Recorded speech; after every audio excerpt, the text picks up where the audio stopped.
Hello everyone, welcome to another video. My name is David and today we are talking about Quant QNT. And in today's video I want to demonstrate how powerful of an asset this actually is in terms of interruptibility because it goes beyond crypto, right? We're talking about an any-to-any solution here, not just blockchain to blockchain. And other interruptibility solutions mainly focusing on finance, which is very, very important. And on one hand, traditional finance integrating with CBDCs, I really think that's going to be the true trajectory of interruptibility, right, in a compliant manner. But I want to focus on the other sectors. So I've chosen insurance, digital identity, and cybersecurity, just a handful out of the many when it comes to total addressable market of QNT. So if that's something that interests you, leave a like down below, stay around to the end, and without further ado, here we go. Okay, so firstly, to preface, Quant, the overledger, we're talking about connecting to any API, any data source, any existing data base. We went pretty in detail with the overledger in this video in regards to the interledger with XRP. So the first one I'll talk about is insurance. Now, similar to trade finance, there's a lot of problems when you think about paper processes, manual processes, all that sort of stuff involved, which leads to human error and high rates of fraud. And just to have a little bit of an idea, the forecast for this whole market, you can see from 2023 to 2026, huge growth when you realize it's in terms of billions of US dollars. The solution is quant technology delivering the true and universal interruptibility required for the insurance industry to fully realize the benefits of blockchain technology. We are currently working with a multinational IT services provider on a proof of concept project which would mark the beginning of a new era for the world of insurance. Insurance is very important for the financial sector and just protecting, people, individuals, businesses, entities, everything involved. You think about insurance, the whole layers in place with multi-centralized applications, the whole process will be made seamless. Number 2 is digital identity. Here we have Greg Lunt. Digital identity. So one use case here, major use case for NFTs and LEC chain ID framework. Program will soon roll out across Latin America and the Caribbean. As a QNT partner, it's plausible LEC chain issues these verified credentials as interruptible NFTs on the overledger. And digital identity is very, very complex. When you think about the management of these identifiers, the constant changes of these identifiers, you need a solution like the overledger in a distributed ledger environment, taking care of these changes with additional functionality involved. So aside from that, Quant being the privacy, the interruptibility solution, protecting against future measures of actually identity theft. The market for this also is in the billions of dollars and projected to be even more in 2027.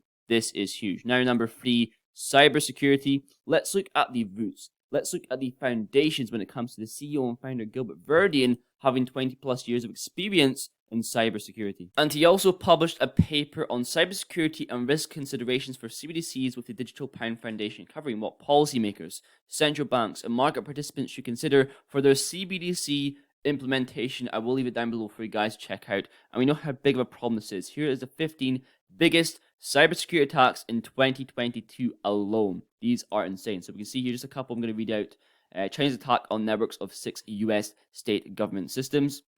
Russia-Ukraine war. Social engineering attack on the Marriott data breach. Here we can see 340 million guest records stolen. Ridiculous. Crypto theft. You probably remember this one. Ronan's Axie Infinity game. $650 million worth of cryptocurrency this March. More. You get the gist here. Market size projected by 2026 is $289 billion. It seems like API gateways are the solution in this scenario, right? We're talking about trust, building the internet of trust. That is what we are focusing on here with cybersecurity. Lastly, traditional finance / CBDCs. This is huge, right? So when you think about banks, payment systems, it all needs to be interoperable. They're moving forward to CBDCs. Not all of them are going to be built on blockchain or DLT, distributed ledger technology. How are they going to interoperate? When you think about CBDCs and stablecoins integrating with the existing financial system with compliant regulation in place. And we're talking about Quant powering this financial infrastructure. As Gilbert Verdian stated, they're not just talking about CBDCs, they are testing CBDCs. And he stated that quite a while ago. One example, 2023, moving forward around 2023, I thought I'd leave this video, it's quite relevant to today, the 2nd of January, or the 3rd of January now. The partner LEC chain, 12 countries, CBDCs, full production mode in 2023. This is insane, as I just stated. This is the true value of interruptibility going forward. Under compliant regulations, regulations are good for these assets I'm talking about going forward. Lastly, total addressable market. No one really knows. It's uncapped. We're talking about these unlocked value within legacy markets.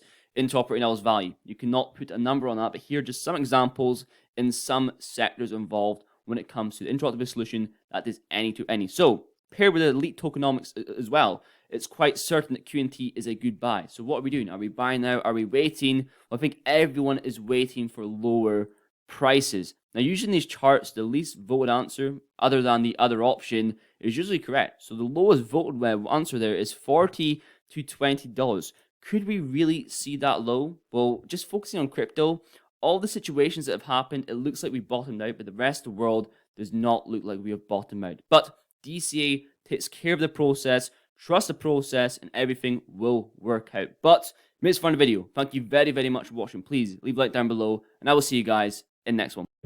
A form of interoperability that we've implemented in Latin America. So this is an interbank network for cross-border across the continent of Latin America, and then connecting Latin America to the US for a payment corridor there.